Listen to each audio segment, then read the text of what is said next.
Fire Fist Ace had all the potential in the world, low-key. Even still to this day, he's one of the most beloved characters in the entire show. His death had us all shook, to be honest. But it wasn't just a tragedy. It was inevitable just because of who he was. In this video, let's talk about why Ace's death was destiny, why it was shaped by who he was, and the choices that he made. Let's dive into the lessons he never got to learn, the irony of his fate, and the legacy he left behind. Stick around for one of One Piece's most heart-wrenching stories. Ace was born as the legacy of the Pirate King Gold Roger himself.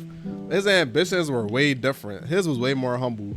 Growing up under the care of Garp and Dedan, all of his life, all he wanted was to know that he should have been born and why he was hated for who his dad was. All my God wanted was a place to belong to and know that he was valued. That's until he met Luffy and Sabo though, and he finally was able to form bonds with somebody that he loved and that loved him back. Even declaring themselves as a family as just kids. Even as a child though, he was fiercely protective of his people that he loved, especially Luffy and Sabo. This backstory shaped his need for belonging, and we see why he was so loyal to his family.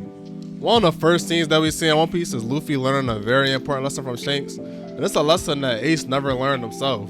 When he was a kid, Shanks taught Luffy that every fight is not worth fighting. If it was Luffy being assaulted instead of Ace, he probably would have let it go. Ace didn't have a chance to teach him this though, and even if he did, he probably wouldn't listen. It was in his blood. Ironically, just like his dad that he hated so much, if you insult his friends, it's over. You're done. Even as a kid, we see that Ace won't run away from a fight no matter what, especially when he got Luffy behind him, like in Marineford or against the pirates back in his kid arc. His stubbornness made him as strong as he was, but it's also why he died so young. To me, his story was all about destiny versus free will. No matter what he tried to do, he could not escape being Roger's son. The Marines and Akainu targeted Ace and not Luffy, when all Ace wanted was a family. He didn't care about being a pirate king, he didn't care about turning the world upside down like Roger or Luffy. All my God wanted was to be acknowledged and to protect his family.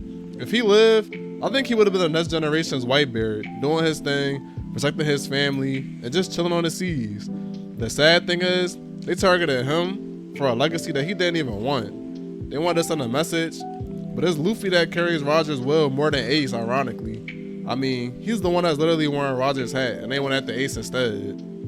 Even to this day, Ace is still one of the most popular characters that Oda has ever drawn. In this poll in 2021, a whole 11 years after he died back in Marineford, he still came in higher than a lot of the Straw Hats, even some of the more recent goated villains like Crocodile, Doflamingo, even Gaimon and Pell. Like, come on. That shows just how much of a great character Ace was and how his legacy is truly timeless with the fans as well as characters inside the story.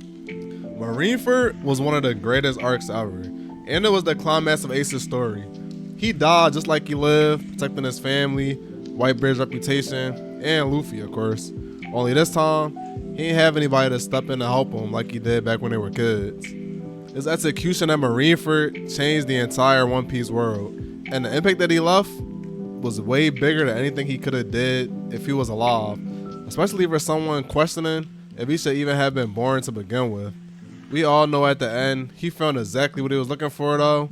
He saw how many people who valued his life and cared about him and was willing to risk their lives saving him and to die by his side. He was able to die with his dream fulfilled, in my opinion.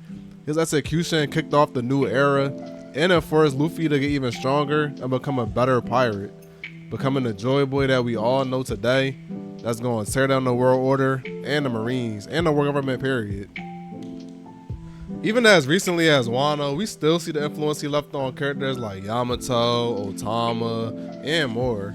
His life was cut short like a flame, but his legacy is still burning brightly in the world. What did y'all think about Ace's story though? Was his death necessary? Share your thoughts in the comments and let me know how Ace impacted you. Like and subscribe for more One Piece, and as always, peace.